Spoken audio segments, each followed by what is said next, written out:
So to prime the oil, what I've done is I've just put a screwdriver bit, long piece, not something that you attach on the end that can drop in the engine, and that I locate down onto the shaft that has got a slot in it, and I slowly turn the oil pressure up. I'll continue to do this for a couple of minutes and make sure we've got plenty of oil pressure here. On the back of this meter is a continuation meter that when it connects you hear a beep, and you'll see it'll go to 0. It is normally open circuit, the oil pressure switch, and when it closed circuits it allows the engine to fire up, so it waits until it turns over and gets oil pressure first. So we have oil pressure, so you'll see that as soon as I start turning the drill. Look at that. I stop, oil pressure gone. I start, we got oil pressure just on a slight turn. Absolutely perfect oil pressure already. That's exactly what we want to see before we turn this engine over, and especially with any compression. Just to make it a little bit easier to line up the oil pump before I put the inlet manifold on and have to look down that long hole to get to that slot, I tend to line up that slot on there first. So if I've got that distributor in the wrong place, like there for example, there's no ways that distributor's going down all the way, because that is normally facing back when it's on number 1. So I've got the engine firing on number 1 position at the moment on the timing marks. I put that so it's facing backwards, and the wires are normally about this direction on this particular engine, only because of memory. And then when I push it down, nope, not quite right, I've missed it, so I turn it a bit more. Now it's gone down all the way and it's selected into the new oil pump. So now at least I know that when I have that timing mark on 0, this, when I slide it down from the top, should all line up quite easily and go straight into the hole. The oil pump should be in line and allow it to go down without fiddling about. Now the gaskets are in place. There's one manifold gasket each side and one gasket the front and the back, and one each side. You just drop that down into place like that, and I have 4 bolts aside.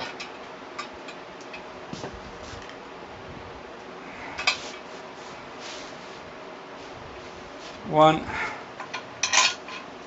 2, 3, 4 for that cylinder head, and 4 for this. The Vortec cylinder heads only have 4 per cylinder head to hold it down. I'll tighten that down gently, and there it is, closed up engine. And there she is, closed up tight. Just needs a carburetor, thermostat and distributor, and obviously the tappet covers, but basically there's your complete engine. Well, here we are a few hours later with the distributor put into place and timed up to where it should be, and spark plugs just numbered with masking tape for convenience, and tappet covers all cleaned up and sprayed.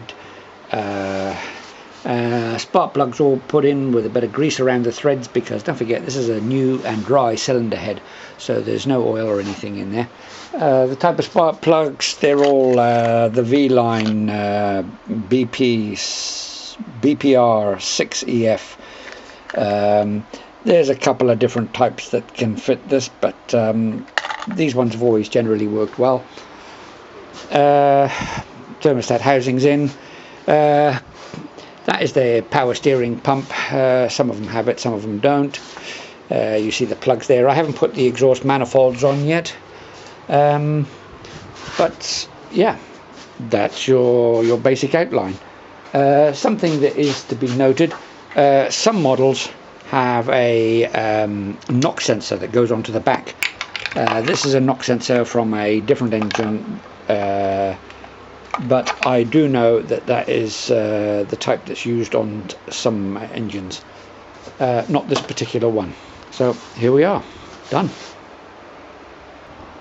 So just some final touches. I've just put in the drive shaft that goes on to the drive leg. There's a grease nipple there that can be greased up, but we got so much grease inside of there, we don't need to grease that anymore. So it's well greased up already. And well, this is the cover.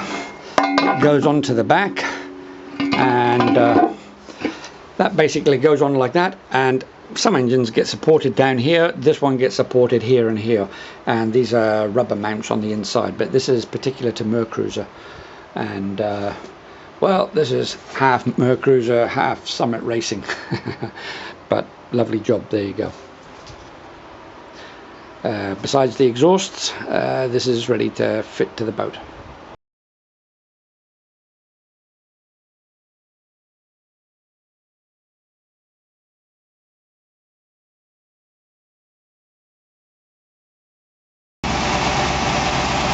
So here we are, engine overhauled, the brand new engine. It's got about 3 minutes running. Started up first flick. Sounds beautiful. I'm just going to leave it like this for another 5 minutes before I increase the rev slightly.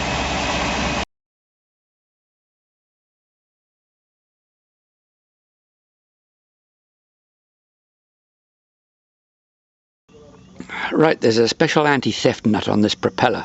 So if you have a look at this special tool that I've made, one side has got a bigger gap. Look for that bigger gap where it fits into the little holes on the nut, and then basically you just put a screwdriver in here and undo it. I've already pre-loosened this, so you have to hold the propeller, undo that, and the nut just comes straight off. And then you can pull the propeller off and change it. That's like that, and there we go, done. Simple. So now I can change the propeller. Okay, just behind the line cutter, which is there, there's an anode here that goes on with two little number 8s, and I've just put a better anode on there. So yeah, that's all tight now. So there's a new anode in behind the prop. Now it's time to put the new prop. Okay, just so you can see how this propeller nut works, you can see how that thing fits in one particular direction, and it fits into a sleeve. So basically that nut fits first of all into the sleeve, and then you just put it on, and that's basically what holds the propeller on. Make sure that's nice and straight, and make sure that tool is well inserted so that it doesn't slip on those things, because it is a devil to get one of those things off if you manage to lose this spanner for some reason, or this wrench, whatever you want to call it, this tool. At the same time as changing the propeller and tightening that up, and that, by the way, you just hold with one hand and push down tight with a screwdriver. You don't need a huge wrench to tighten that up because it is a lock nut. So here's a new anode. I do have a spare actually, but if you have a look at the difference, what will happen is one is much bigger, so therefore it will touch the end of that propeller. So make sure that you carve that away with a hacksaw or an angle grinder before you fit the spare propeller. And it's slightly off straight. You can set those straight, but if you put it slightly towards the port or the left side, that should stop any prop wash from creating a walking of the leg, meaning that when you're motoring along it stops it from turning the steering by itself. It should try and keep it fairly central. It's to compensate torque. And how do you change that? It's quite simple. Down through the center here, I use a socket with a number 13 on it, and that doesn't have to be super tight, but just tight enough that that thing doesn't spin around or come loose. So yeah, that's it. It's all nice and clean and tidy. This is the anode on the transom mount, and they just done with number 10s. I'm just making sure that they're nice and tight, and everything there is in good condition. So there's that anode there, the one in behind the propeller, and the one above here, which is also the trim tab. So yeah, everything's looking good. I've left a little bit of tape around there just to protect the Alpha 1 badge, but yeah, it's nothing. It's just something I do. Yeah, just to finish off, this is just an end cap that clips on.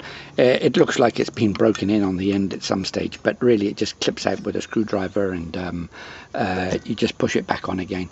It's to try and stop the barnacle growth on the inside there where these keys go to, that's all. We've been cruising steadily for about a couple of minutes at about 2,900 RPM, at about 11 knots, and as you can see, the boat is cruising along quite nicely. Still no indication of any overheating or any tightness in the engine, so everything is really running sweet. We're sitting at about 11.2, 11.3, nearly 3,000 RPM, and both flaps at the back are fully down. That's about the most efficient at around about 3,000 RPM, or this slowest planing speed.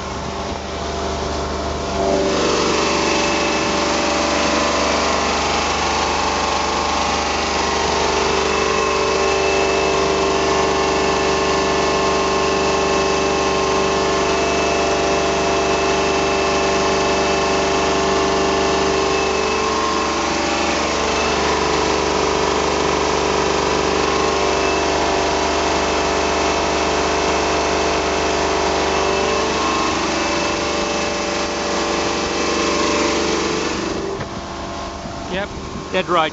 On the exhaust risers that I put my hands on, it's about 60-70 degrees, which is normal. They're normally quite hot to touch, but yep, boat's running nicely.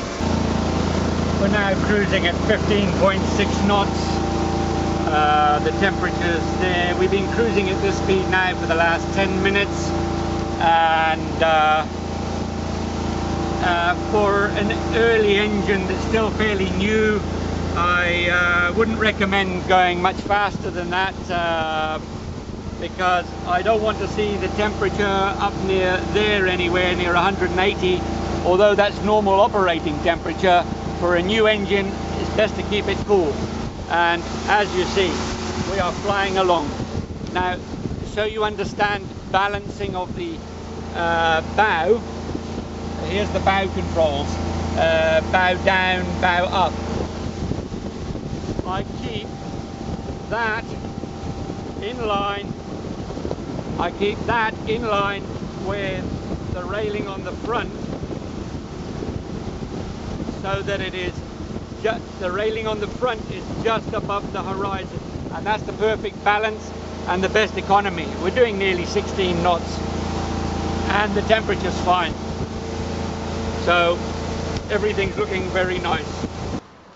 So there you have it. The job is complete and a success. After approximately 9 hours, the engine was already running up to about 3,800, and still the temperature fairly low, just a little bit above 140 degrees Fahrenheit, which is lovely and cool. In the Mediterranean, Mar Menor area, the water temperature generally is somewhere around about 25 degrees centigrade, so that's pretty warm. The thermostat does slow down the cooling flow, so generally you would leave it in there if you were in colder areas, so that you always have a nice running temperature engine. But in this case, in warm waters all the time and a new tight engine, I like to leave thermostats out until I'm aware that there's no other heat issues that could be causing a problem. So yes, a resounding success. Everything went well.